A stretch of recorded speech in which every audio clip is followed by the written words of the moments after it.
진짜 그리스도 예수는 지금 땅을 회복하고 가시는 거예요. 그러나 국가가 성립하기 위해서 세 가지가 있어야 하는 거 아닙니까? 주권, 영토, 국민.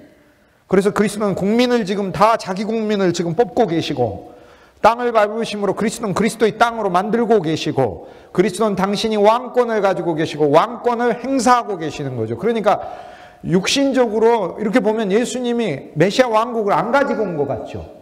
그러나 영적으로 보면 진짜 그리스도 예수는 지금 메시아 왕국을 전부 다 모든 사람에게 주고 계시는 거예요. 그러니까 이제 세리는 자기 뜻대로 사는 게 아니에요.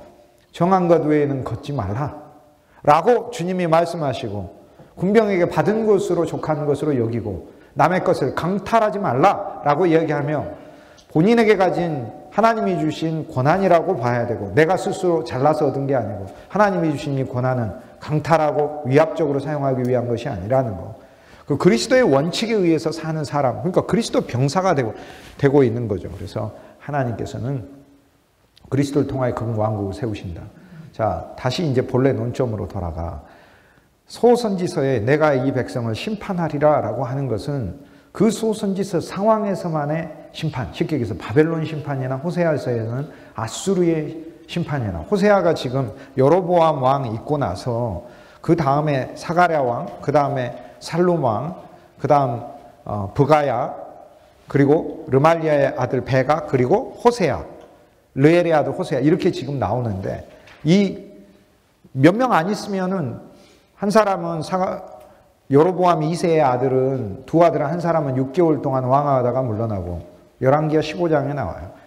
이 한 절로 다 설명하는 거죠, 호세아는. 그러나 그 시대에 살았던 이스라엘 백성들에게는 너무 그 말씀이 익숙한 거죠. 사실 근데 우리들에는 익숙하지 않은 게, 열왕기 상하를 우리가 통째로 이스라엘 역사 속에서 그리스도의 관점에서 보았을 때 이게 눈에 확 들어오는데, 그러지 않아서 우리가 쪼개놔서, 실제로는 부분 여러분들이 잘 아시지만 이게 통합이 안 돼서 그러는 거죠. 오늘날 우리들에게 조선시대의 그 사극을 보면 누가 나왔다 그러면 금방 이렇게 이해를 할 수 있듯, 이스라엘의 역사의 호세아서의 이야기도 마찬가지인 거죠. 그 시대 때 호세아 선지자가 아수르의 멸망만을 가리키는 것이 아니다, 그 얘기입니다. 이건 우주적인 심판을 가리켜요. 그러므로 소선지서에서 내가 이스라엘 백성을 심판하리라 멸하리라 하는 사건은 예수 그리스도의 십자가에서 성취되는 것을 말해요. 그래서 예수 그리스도의 십자가에서 성취되는 걸 바울이 소선지서를 그리스도의 십자가의 관점에서 쓰자면, 교회를 위한 십자가와 나 자신을 위한 십자가로 서신이 두 개가 나뉘는데, 교회를 위한 십자가는 고린도전서고 나 자신을 위한 십자가는 갈라디아서입니다. 고린도전서의 십자가는 고린도 교회에 있는 모든 문제들을 뭘로 처리합니까? 십자가 외에는 없어요. 그래서 1장에서 그걸 전제로 해요. 이렇게 많은 문제들, 교회 안에 다양한 문제들, 예수 그리스도의 십자가가 우리 안에 골고다의 영으로 적용되어야 되고, 골고다의 영이 모두에게 살아있어야 한다는 거예요.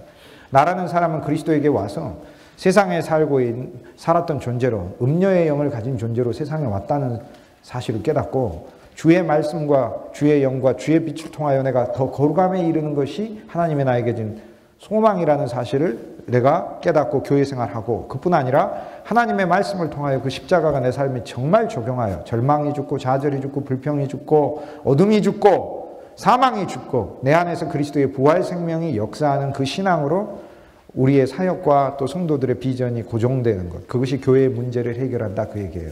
온갖 종류의 교회의 문제를. 그래서 이게 고린도전서의 십자가는 교회를 위한 십자가다라는 거예요. 에브라임 지파에서 벗어나 유다 지파가 되고, 유다와 에브라임이 한 머리 아래서 하나님의 영원하신 그분의 경륜과 사랑과 복음을 전파하는 교회로 나아가기 위한 것이죠. 거기에 필요한 게 바울은 답이 십자가다, 이렇게 얘기를 하는 거죠. 갈라디아서 십자가는 호세아서에 있는 여러 부분과 우리하고 맞닿아 있죠. 1장에 죄가 우리를 구속한 데서 주님이 죄 때문에 죄 자체가 되셔서 죽었죠. 2장에 그리스도 예수 안에서 내가 십자가의 2장 20절에 내가 그리스도와 함께 못 박혀서 내가 죽은 거죠. 내가 죽은 거. 3장에서는 율법이 죽고 율법의 저주가 죽었죠. 3장 13절에. 4장에서는 초등학문이 죽었어요. 나의 모든 지식이 죽었어요. 5장에서는 나의 정과 욕심이 죽었어요. 5장 24절에 그리스도의 예수의 십자가에 나의 정과 욕심을 못 박았느니라. 그러니까 더 바라는 것도 없어요. 그러니까 더 추구하고 막 그런 것도 없어요. 그럼 뭘 추구해야 됩니까? 이렇게 물었더니 그 대답이 빌립보서 3장일 뿐이에요. 내가 그리스도를 얻고 그리스도 안에서 발견되어지기를 원하고 3장 8절. 그리스도를 아는 지식을 가장 고상한 것으로 여기고 전에 좋은 것이라도 그리스도를 얻기 위하여 해로운 것으로 오히려 좋은 것도 해로운 것으로 여기고 그리스도 외의 모든 것을 배설물로 여기고 그게 없는 거예요. 정과 욕심도 못 박히고 6장 가면 세상에 못 박히죠. 그래서 예수 그리스도의 십자가가 우주적 사건이라는 것을 본 게 바울이다 그 얘기고 이것이 우리 안에 실제적 적용됐다는 게 얼마나 감사합니까? 저는 매일 아침 출근하면서 주 예수님 당신의 십자가로 내가 만나는 세상은 이미 심판받은 세상이요. 나조차도 심판받은 사람이니까 교만할 이유를 못 찾아요. 왜냐하면 그 사실이 없으면 계속 교만해요. 네가 잘났냐 내가 잘났냐 이렇게 네가 똑똑하냐 내가 똑똑하냐 이렇게 네가 많이 하냐 내가 많이 하냐고 네 고난이 크냐 내 고난이 크냐고. 그러나 골고다의 영이 역사하면 내가 하나님 앞에 심판받은 자라는 사실 때문에 오히려 진짜 감사한 거 심판받은 내가 행위로 따지면 여러분이 저보다 훨씬 더 거룩하고 온전한 부분도 많을 거예요. 뭐 하나님 보셔야 알겠지만 그런데 그것을 제 가지고 지금 전하는 게 아니잖아요. 제가 심판받은 자로서 전하니까 얼마나 감사해요. 심판받은 자가 이렇게 귀한 하나님의 종들을 섬길 수 있는 기회를 갖게 된다는 거 얼마나 감사해요. 나같이 심판받은 자가 하나님이 나를 사용하셔서 복음을 전하게 하신다는 게 얼마나 감사해요.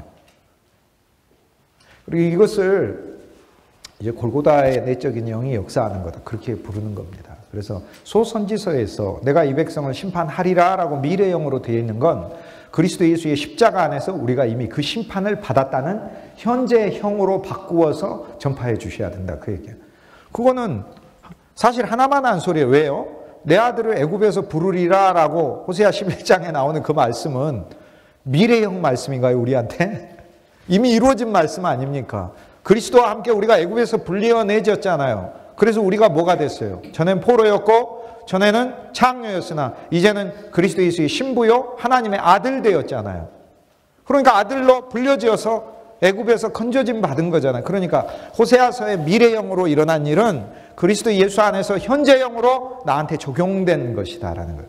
그러므로 우리는 여호와의 심판이 오늘 우리들에게 임한다라고 했을 때 그리스도를 모르는 상황에선 심판이 임하는 거고요. 실은 근데 사실 주님께서 이렇게 말씀하셨잖아요. 내가 온 것은 심판하러 온 것이 아니요 구원하러 왔다 이렇게 얘기하시면서 그 다음 기절에 재밌는 말씀을 하나 하시죠. 나를 믿지 아니하는 자는 이미 심판을 받았느니라 이렇게 얘기해요. 그러니까 실은 그리스도가 없는 게 이미 심판 자체가 지금 있어요. 집행을 앞두고 있을 뿐이죠. 실은 집행도 되고 있어요. 마지막 최종 집행이 불못인 것이지 이미 어둠과 사망 속에 가득 잠겨서 그 집행이 되고 있는 거예요. 그러므로 우리는 사람들에게 주 예수 그리스도를 안다는 것이 우리가 광명한 비단에 이렇게 서 있는 것이고 주 예수 그리스도를 모른다는 것은 언제나 내가 이렇게 흑암과 어둠 속에 있어서 이것이 심판 자체다 그것이죠.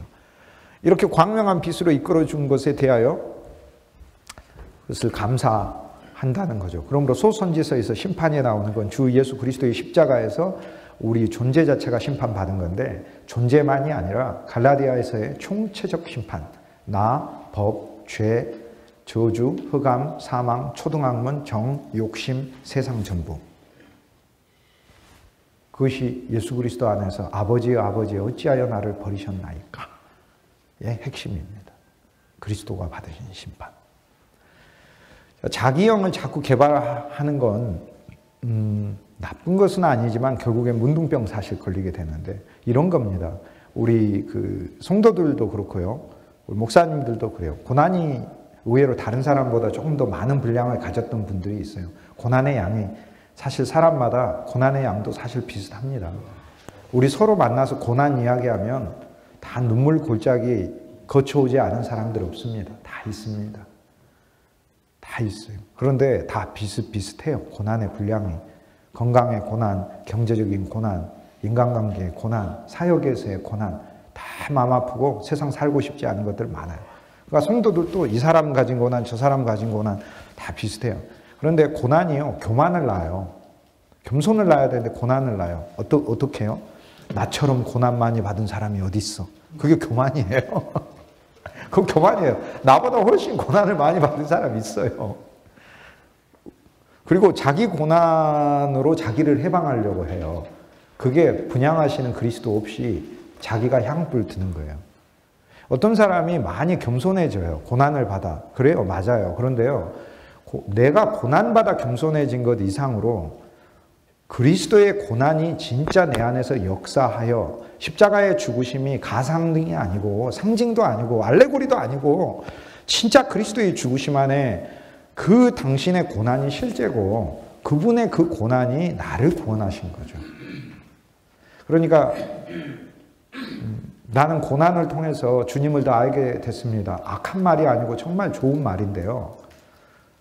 초보적인 말이에요. 왜냐하면 나는 그리스도의 고난을 통하여 주님을 더 알게 됐습니다가 성숙한 말이에요. 그리스도의 고난. 나를 위해 받으신 그리스도의 고난. 바울은 자기에게 고난이 많지만 그리스도의 고난에 비하면 40의 하나 감한 매, 그 매가 남은 고난이잖아요.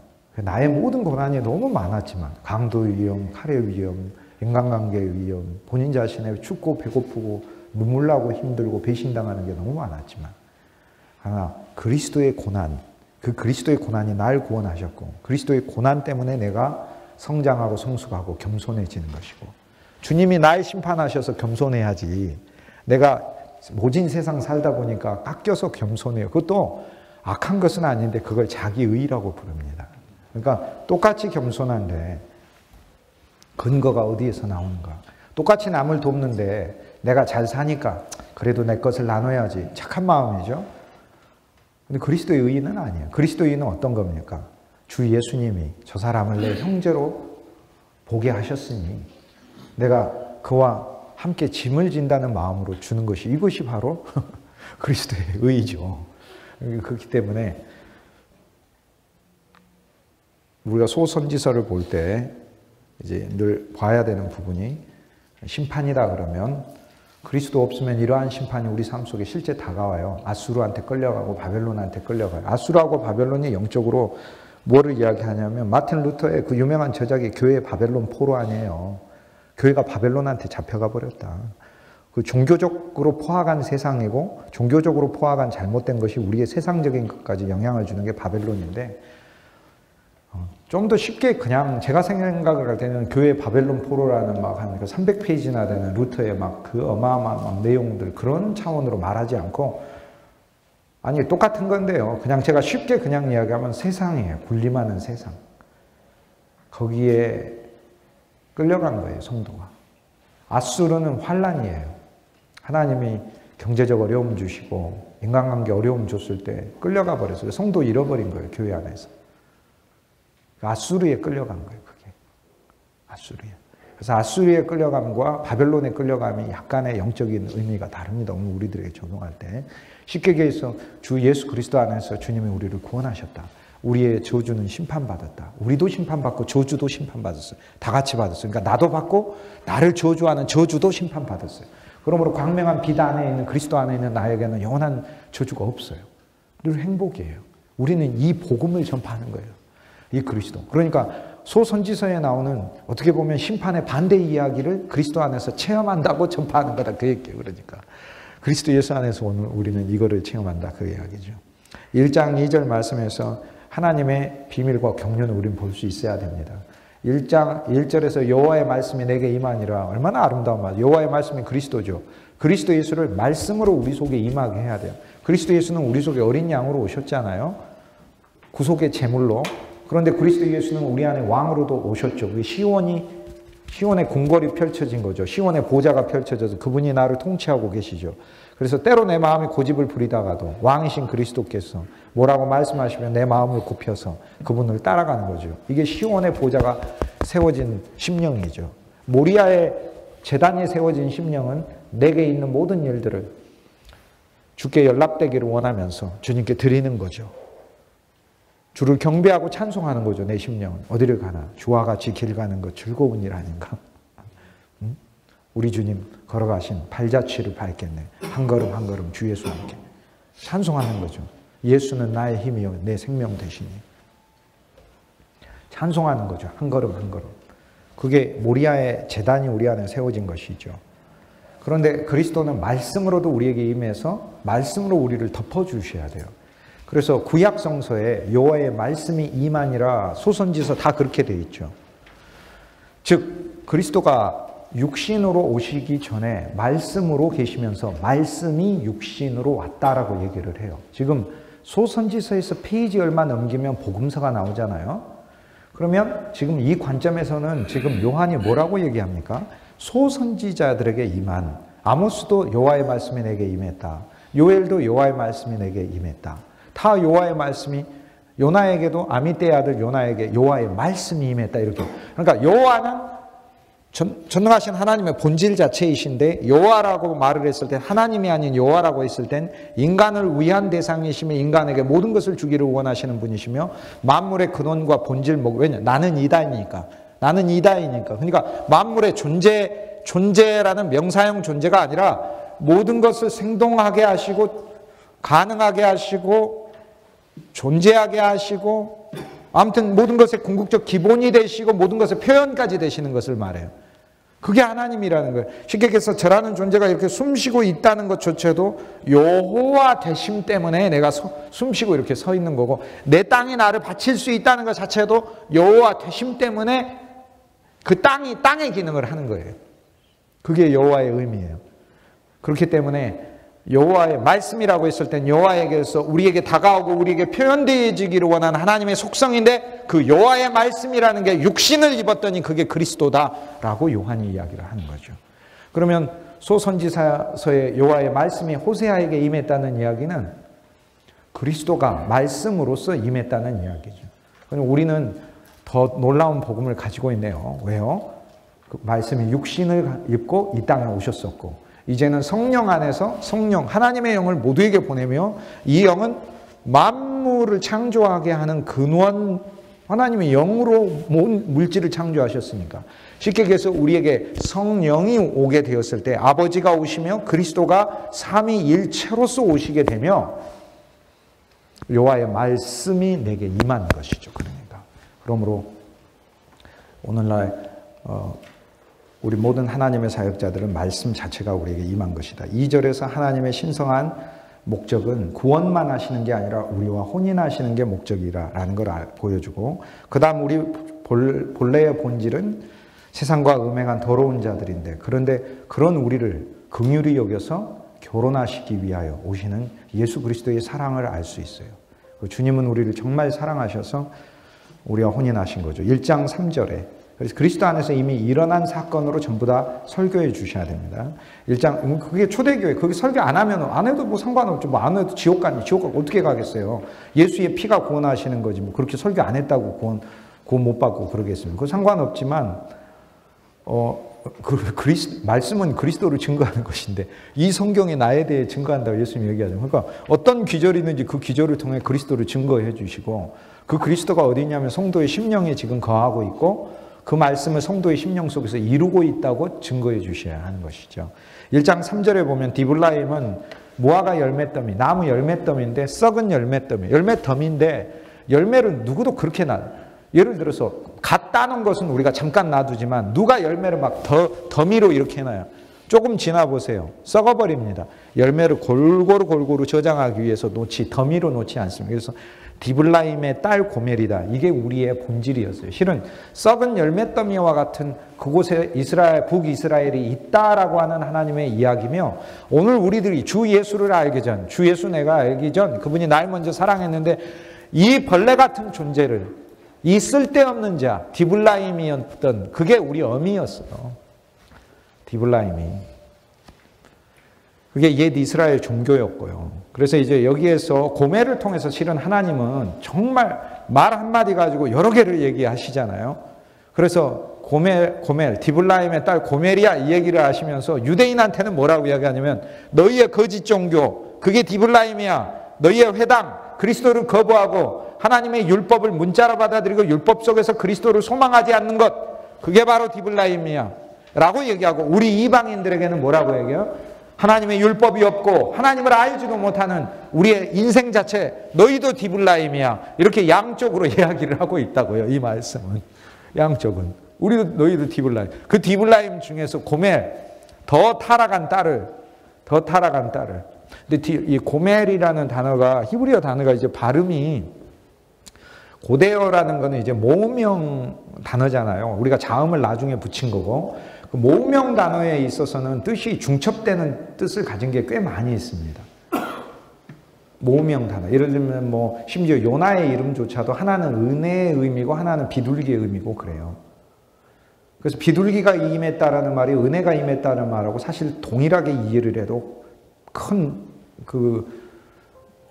근상으로, 어원상으로 말을 하자면 잘못된 것은 아니에요, 그게. 이 고멜도 마찬가지예요.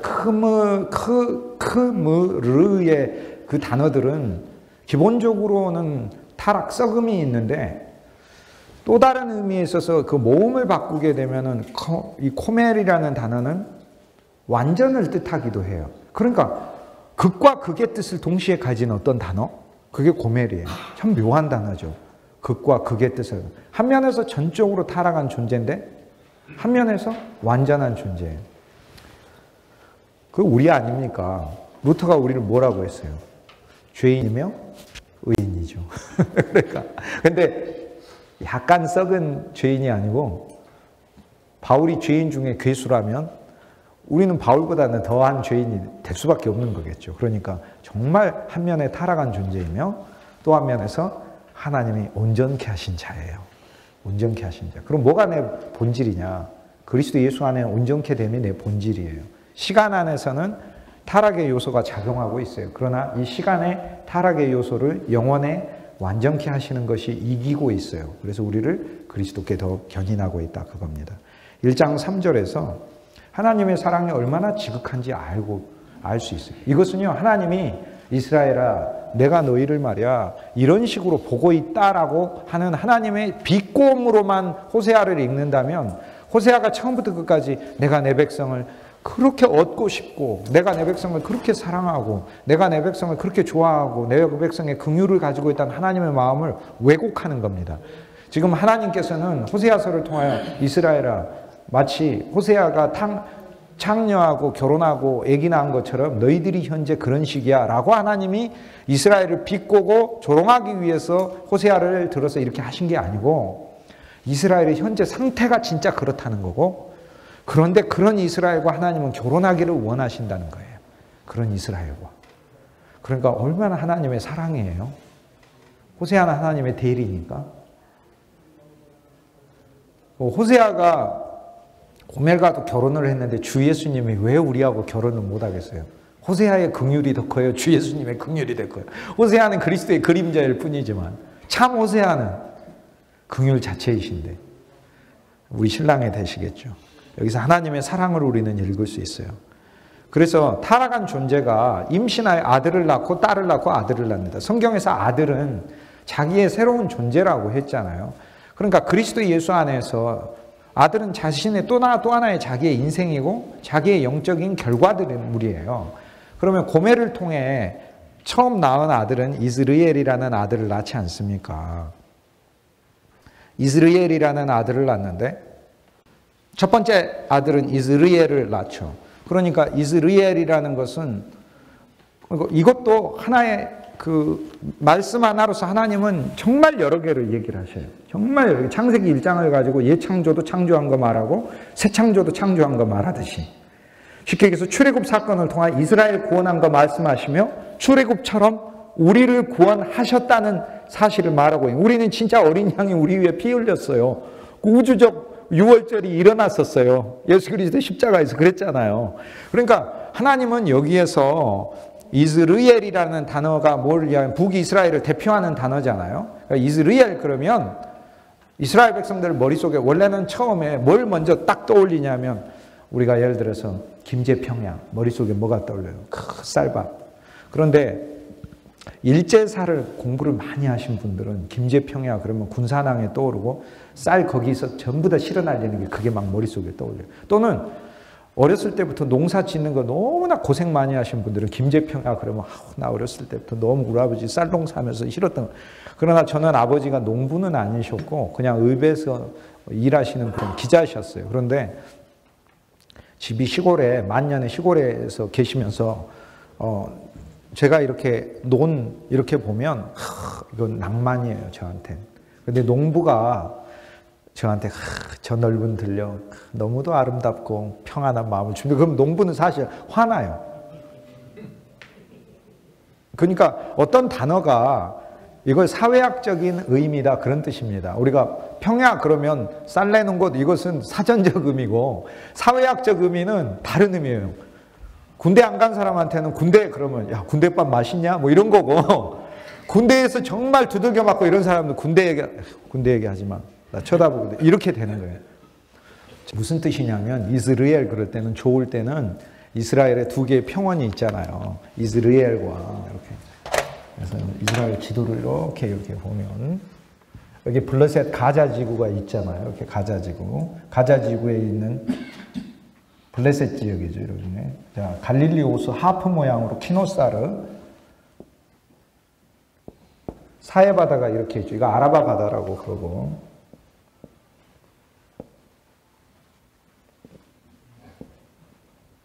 나일강 여기 있고 이제 여기 에일랏이잖아요. 에시온 개별. 성지순례 갈 때 여기 타바 국경에서 옛날 갔다 오신 분들이 이집트 여기 시내산 많이 다녀와 가지고 여기 많이 통과하셨을 거예요.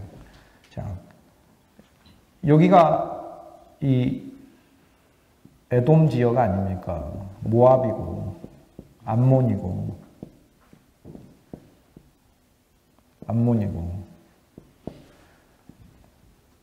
세렛강이 있고 제렛,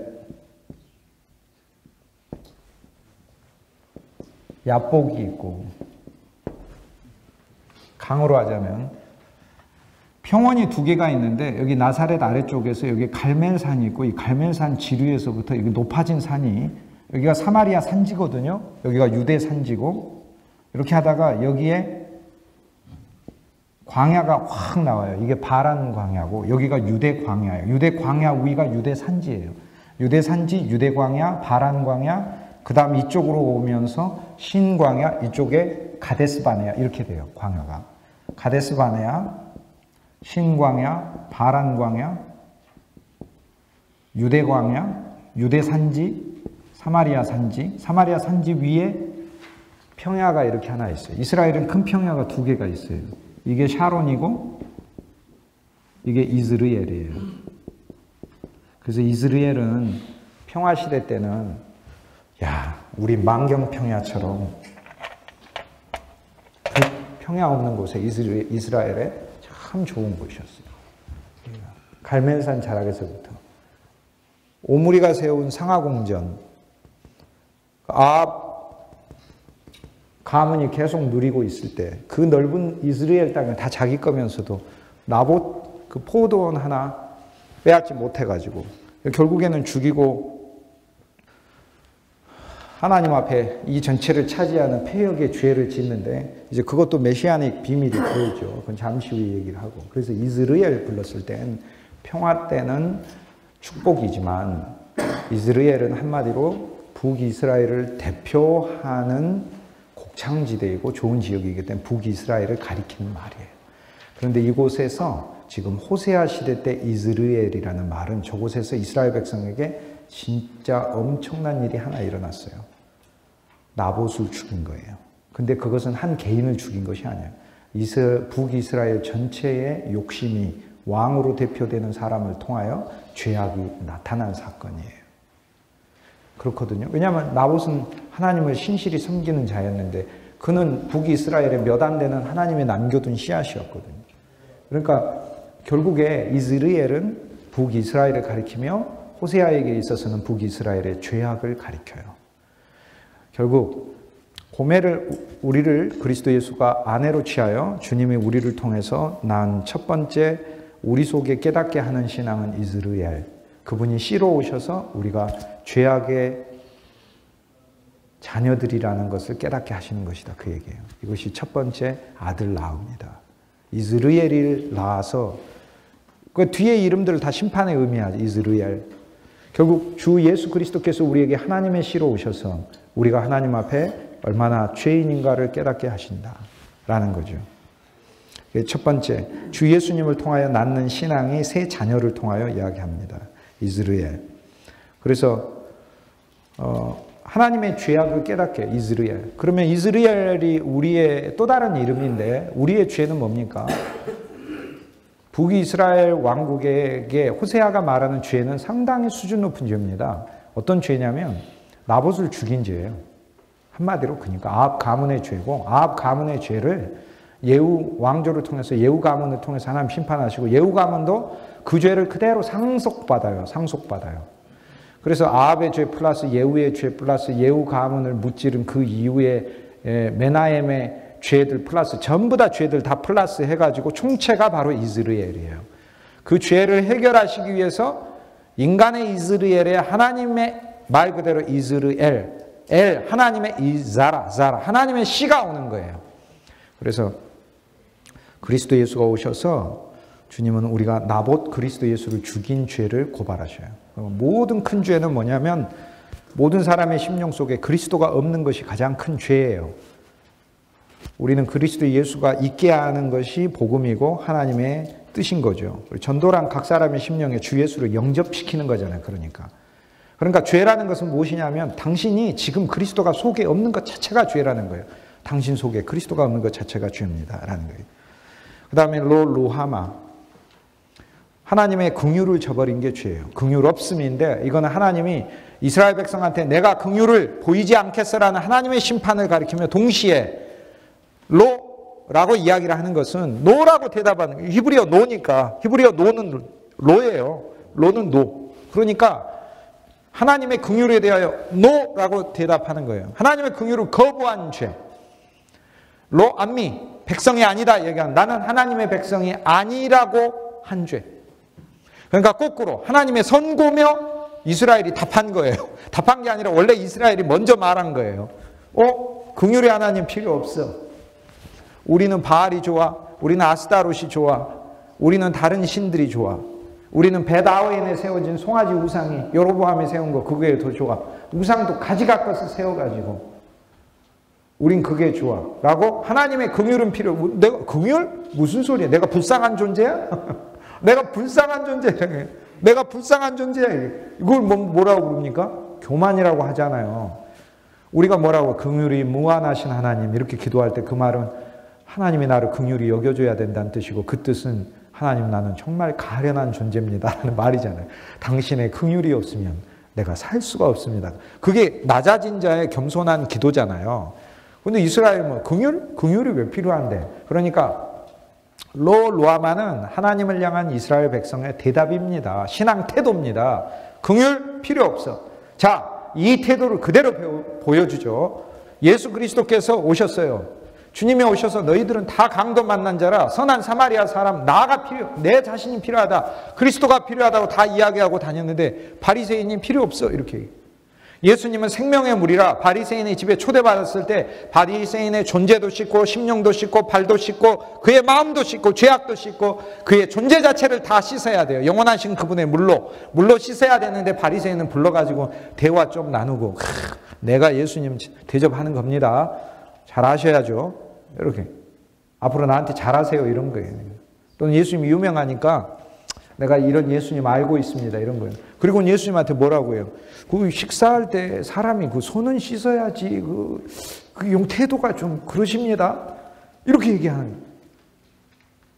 그가 앞에 있는 그리스도가 누군 줄 알았더라면, 그가 생명의 물이라는 사실을 알았더라면, 생명의 우물이라는 사실을 알았더라면 사마리아 여인은 물을 달라고 했을 거고, 그분이 생명에 씻는 시냇물이라는 사실을 알았다면, 그리고 자신이 나아만과 같은 교만으로 가득한 문둥병자라는 사실을 바리새인이 알았다면, 그렇게 가고 싶어 했던 요단강에, 살아있는 요단강이 자기 눈앞에 있으니까 주 예수님, 당신이 살아있는 물이니 말씀의 물로 오늘 나에게 전해주셔서 내 마음을 씻어주시고 내 존재를 씻어주옵소서.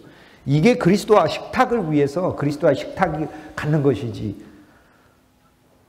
그러니까 그 필요 없는 거예요. 그리스도의 긍휼이 필요 없어요. 그래서 그 식사 자리가 끝나고 나서 예수님이 너희의 마음이 너무 악독해. 그래서 너희는 생명에 씻는 물이 필요한 거야 라고 얘기를 하시니까 그 다음부터 그것도 회개도 하지도 않아요. 회개도 하지도 않고 누가복음 11장 맨 마지막에 뭐라고 나온지 아세요? 바로 그 직전에 율법사가 뭐라고 이야기하냐면 이렇게 말씀하시면 우리를 못 오가심입니다. 이런 얘기를. 우리를 못 오가셔요? 못 오가셔. 인간이 이 정도로 교만합니다. 만물을 창조하신 하나님이 육신을 입어서 아무리 낮아지시고 종의 영체를 가져 우리 앞에 계시기로 지금 나 무시합니까? 이렇게 얘기하고 있으니 예수님한테. 그 장면이 인간이 얼마나 교만한가를 보여주고요. 그 다음에 예수가 말하는 것마다 책 잡으려 하더라 라고 돼 있어요. 그리스도의 말씀에 우리의 본성은 책 잡으려고 하는 것이 우리 본성이에요. 주 예수 그리스도를 성경 안에서 늘 찾으시고 찾으시는 그 그리스도를 책 잡지 마세요. 그리고 여러분의 영과 생명으로 삼으세요. 그게 바로 말씀의 본질에 우리가 들어가는 것이죠. 그러니까 하나님이 여기서 낳게 하라는 새 이야기는 하나님이 이스라엘 향해서 내가 긍휼을 안 베풀어 심판 너흰 내 백성이 아니야 라고 하는 하나님의 유기 버리심만을 말하는 게 아니라 이스라엘의 대답이었어요. 원래 우리는 하나님 백성 아니에요. 우리는 바알 백성이에요. 우리는 아스타롯 백성이에요. 우리는 여호와 백성 아니에요. 우리는 베다인의 송아지 백성이에요 라고 미리 대답해요. 그래서 이스라엘의 죄악의 상황을 이야기한 것이다. 그 얘기입니다. 자, 이제 이것을 우리가 설교를 할 때 그럼 복음 안에서 어떻게 합니까? 주 예수님은 모든 것을 십자가에서 끝내시고 부활이 있다는 사실은 새로 모든 것을 바꾸시고 새롭게 선물하셨다는 거예요. 그러므로 그리스도 안에 있는 자에게는 이 세 가지가 죄악의 이스라엘이 생명의 이스라엘로 바뀌며 그분이 씨앗이 되어서 우리 안에서 역사하실 것을 가르쳐주고 계시고 로아마 자비가 없다는 것이 아니라 긍휼이 없다는 것이 아니라 이제 주 예수 안에 있는 자에게는 긍휼이 무한하심으로 그분의 인자가 무한하심으로 우리에게 향하신 당신에게 향하신 그대에게 향하신 여호와의 인자하심이 영원하시고 무궁무궁하시다는 것. 이게 그리스도 안에서 일어났다는 것. 주 예수님이 나를 신부로 삼아서 해주고 싶은 이야기는 너는 전에 나한테 루아마였고 나도 너한테 그리스도를 통해 그리스도한테 내가 루아마했어 라고 얘기를 하시는 거예요. 그리스도한테 내가 긍휼없고 자비 없는 심판을 내가 줬어. 그러나 그리스도 안에 담긴 너는 그리스도의 부활을 통하여 새로운 존재요 새로운 생명을 얻었으므로 너는 이제 루아마가 아니라 너는 루하마 긍휼이다. 그런데 그 긍휼이 영원한 긍휼이다. 쉽게 얘기해서 주 예수 안에 있는 우리들은 영원한 긍휼을 받는 존재가 되었습니다 라고 선포를 해주는 거예요. 이 계명을 통해 그리스도 안에 성취됐으니까.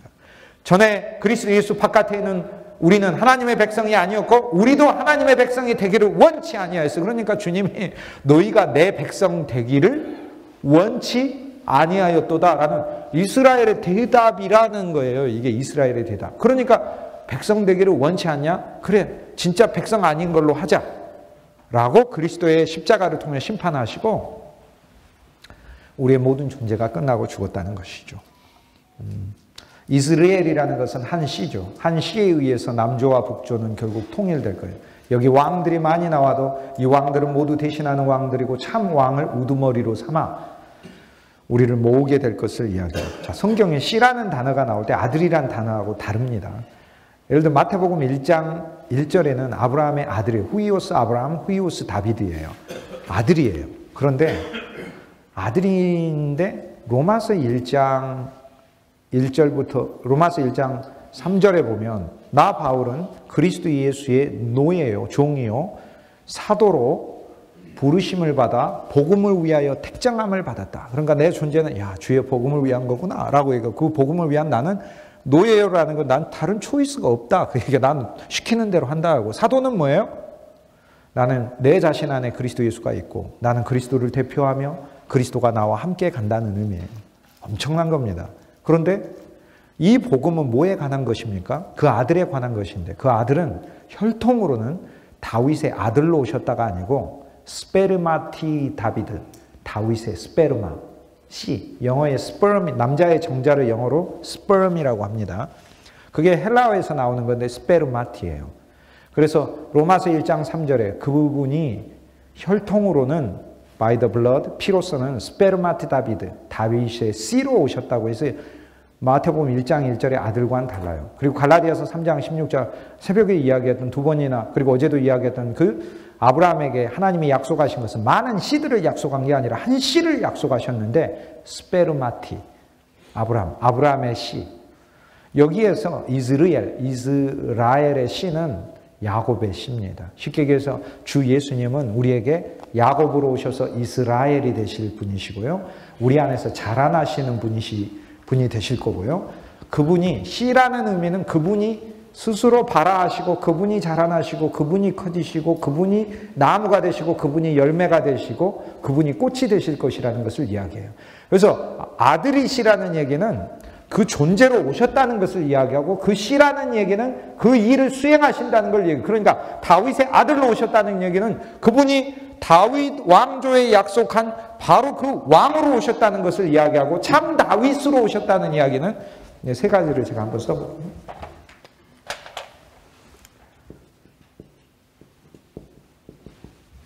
그분이 참 다윗으로 오셨다와 다윗의 씨로 오셨다와 다윗의 아들로 오셨다는 각각 다른 말입니다. 제가 잘 이해한 건지 모르겠네요. 다윗 자체로 오셨다는 것은 그분이 하시는 일이 뭐냐면 다윗이 옛날에 예루살렘 세우고 이스라엘 왕국 만들었듯 그분이 왕으로 오셨다는 거예요. 그러지 않는데 다윗의 아들로 오셨다는 것은 그분께서 새 다윗이 되시면서 약속된 존재로 오셨다는 거예요. 약속된 다윗으로. 다윗 자체라는 것은 그분이 다윗 일을 하신다는 거고 다윗의 아들로 오셨다는 것은 그렇게 그 이전에 있었던 다윗에게 주었던 하나님의 약속의 성취라는 말을 가리켜요. 그분이 참 다윗이며 다윗의 아들이에요. 그런데 다윗의 씨라는 이야기는 우리 각자의 심령에서 그분이 다윗으로 우리를 만들고 계신다는 것을 가리켜요. 우리를 다윗으로 만들고 있어요. 우리 모두를. 자, 이건 동일하게 아브라함의 아들과 아브라함의 씨 똑같습니다. 아브라함의 아들이라는 아브라함한테 이삭이 있었듯 그분이 아브라함의 아들로 와서 아브라함한테 준 모든 복을 나한테 아브라함의 아들로 오셔서 나에게 그분은 태어나신 이삭이세요. 그래서 모든 복을 상속해가지고 오신 분이셔요. 그분이 아브라함의 씨라는 이야기는 나를 아브라함 되게 하신다는 거예요. 그래서 로마서 4장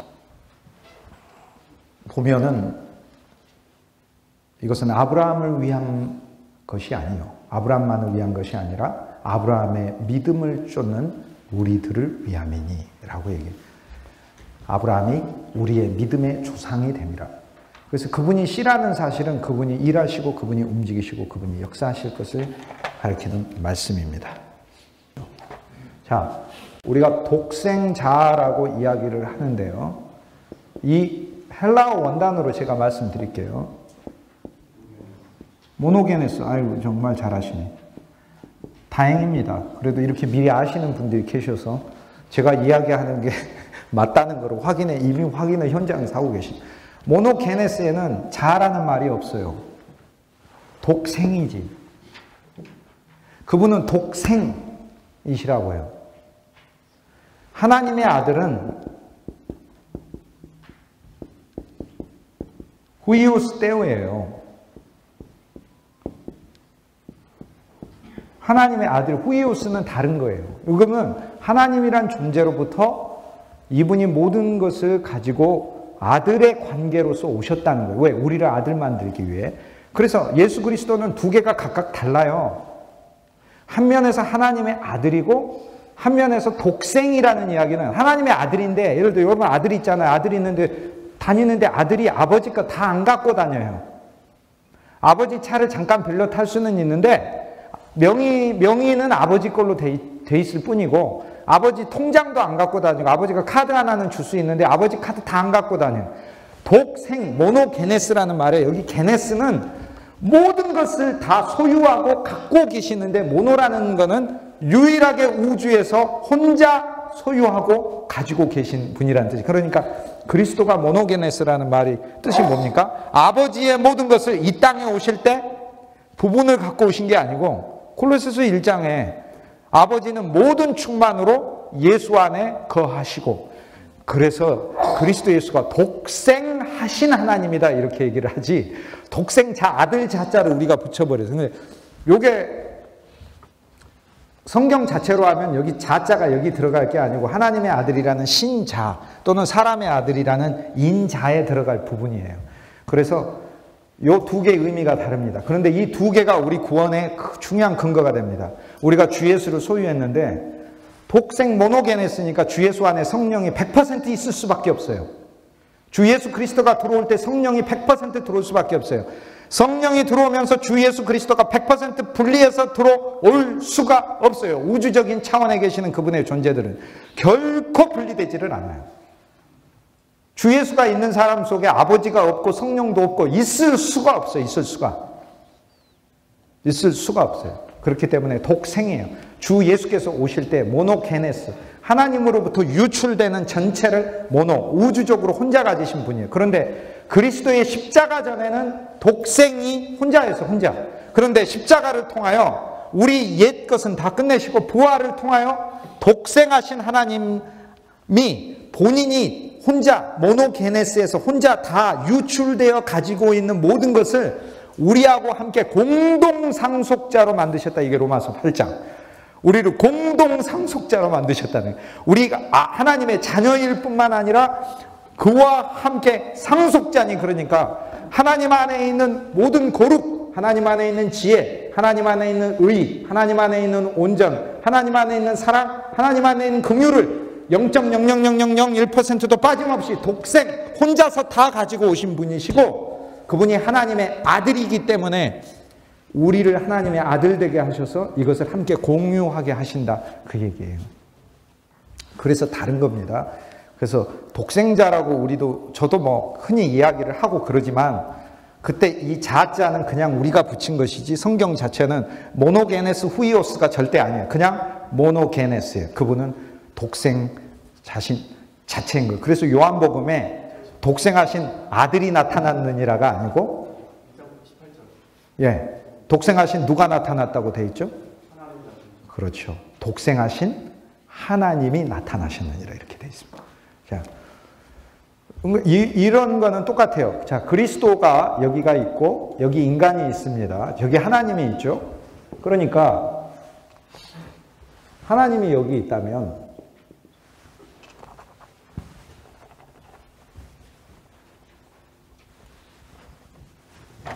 여기 인간이 있고, 이것만 하고 이제 끝내십시다. 하나님이 인간에게 보낸 특별한 임무를 가진 사람, 그가 그리스도죠.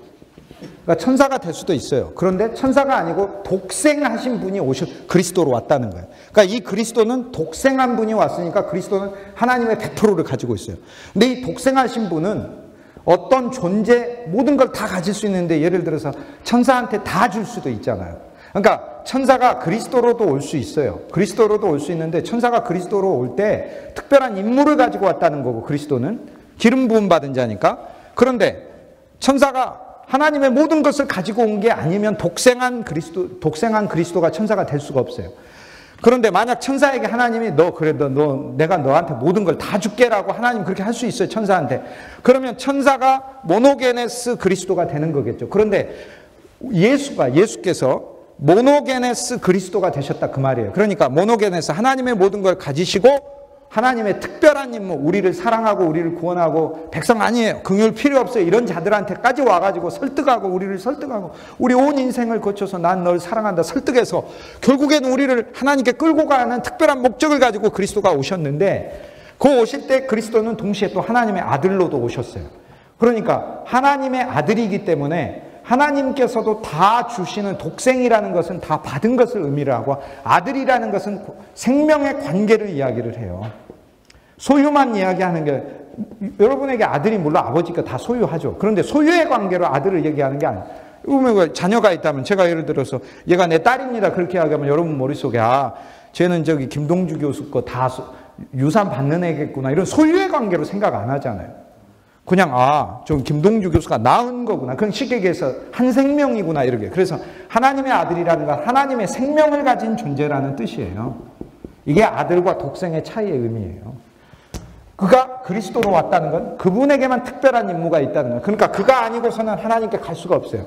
그런데 그가 동시에 인간으로도 왔다는 거예요. 그러니까 이게 너무 놀라요. 내가 되셨다는 거지. 내가 인간인데 육체가 되셨다라는 이야기는 더 놀라워요. 왜?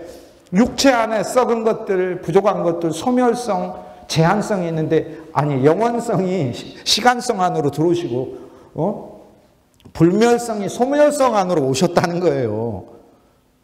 모든 것을 아는 전지성이 제한성 안으로 오셨다는 거예요. 이게 얼마나 엄청난 신비예요. 왕이 종으로 왔다는 것보다 더 어마어마한 일이에요. 그래서 근데 이것은 너무 감사한 거예요. 왜? 어두운 밤길에 막 화성 연쇄 막 그런 사건이 일어나는 그런, 지금은 화나지만 옛날 같은데 그런데 길 가고 있는데 갑자기 그 범행 하얀 차에서 일어났잖아요. 그 하얀 차가 갑자기 섰다 이 말이에요. 섰는데 창문이 쓱 내리면서 눈매가 무표정하고 이렇게 날카롭고 이런 사람이 어디까지 가십니까? 태워드릴까요? 이거 얼마나 무서워요. 근데 내렸는데 바로 옆집 할아버지가 아이고 어디까지 가? 너 철수야 빨리 타라 그러면 예 영희야 빨리 타라 그러면 알겠습니다 하고 간. 맨날 보는 분이니까 맨날 보는 분이 뭐 그날 특별히 이상할 그러긴 않으니까. 그런데 이렇게 가다가 하얀 차가 딱 멈췄는데 창문을 딱 내렸더니 봤더니 엄마 왜 지금 걸어가셔요? 빨리 차 타세요. 내 아들이라면 얼마나 기뻐요. 기왕에 하나님이 누구를 보내서 우리를 구원하시는데 이 그리스도가 인간이라면 나 자신이 되셔서 구원하시는데 얼마나 기쁜 소식이에요. 이게 성육신의 엄청난 찬송할 거리예요. 우리가 성육신 곧 크리스마스가 다가오죠. 그분이 인간이 되셨다. 내가 되셨다는 사실. 그분은 그리스도로서 날 구원하시는데 인간이 돼서 구원했다는 건 내 가족이 되셔서 내 가족이 되셔서 구원하신다는 거 아니에요. 이게 근데 인간의 아들이라는 얘기는 뭐예요? 인간이며 인간의 아들이라는 얘기는 인간의 새로운 존재를 말하는 거예요. 그분이 내 새 존재예요. 그런데 그리스도는 또 근데 하나님 본질이시네요. 그러니까 우리를 하나님께 데려가는데 우리가 이제 예수님한테 뭘 잘 모르니까 이걸 잘 모르니까 예수님한테 물어볼 거 아닙니까? 가면서 예수님 하나님 아버지한테 가면 하나님이 나보고 뭐라고 하지 않을까요? 그러면 예수님 걱정하지 마라. 내가 다 말 얘기해놨다. 그럼 좀 이따가 제가 또 물어봐요. 예수님 하나님 아버지가 제가 죄도 많고 그런데 뭐라고 하지 않을까요? 예수님하고 같이 가도 불안해요. 그러면 예수님이 얼마나 짜증나시겠어요. 아버지의 충만이 이미 여기 있는데. 근데 그리스도는 또 뭐라고 얘기하시면 영원 차원이고 우린 시간 차원이라 차원이 다르니까 면이 입체하고의 어떤 차원이 다르듯이 차원이 다르니까 우리를 새로운 차원으로 끌고 가시는 그분이 내가 중보자니까 염려하지 마라. 내가 다 이미 이쪽에도 얘기하고 이쪽에도 얘기했다. 중보자다 이렇게 얘기해요. 중보자는 보혜사하고 달라요. 어떻게 다릅니까? 보혜사는 전적으로 내 편만 들어주는 거예요. 그러니까 나는요 우주적으로 보혜사가 필요해. 내 편만 들어주는 사람. 이게 요한일서에 우리를 위한 대언자 파라클레토스가 있으니 그는 곧 그리스도시니라. 이 파라클레토스가 육체로 있어서 우리를 돕는 것보다 더 감사한 것은 영으로서 그의 영을 보내셨다. 그렇게 얘기하는 거예요. 그의 영을 파라클레토스로 우리 안에 보내셨다. 그리스도의 영을 우리 안에 파라클레토스로 보내셨다. 그래서 보혜사 그의 영이에요. 보혜사 그리스도의 영이에요. 그리스도 자체가 육신으로도 보혜사는 그러니까 변호사예요. 보혜사의 역할은 중보하면 절대 안 돼요. 보혜사의 역할이 중보를 하면 안 된다니까요. 보혜사는 내 편을 들어줘야지. 변호사가 재판에 가가지고 검사가 한 얘기, 그 얘기도 일리가 있네요. 그렇게 하고 나한테도 내 얘기 이렇게 하고 아니에요. 변호사는 검사가 한 얘기와 싸워줘야 돼요. 아닙니다라고.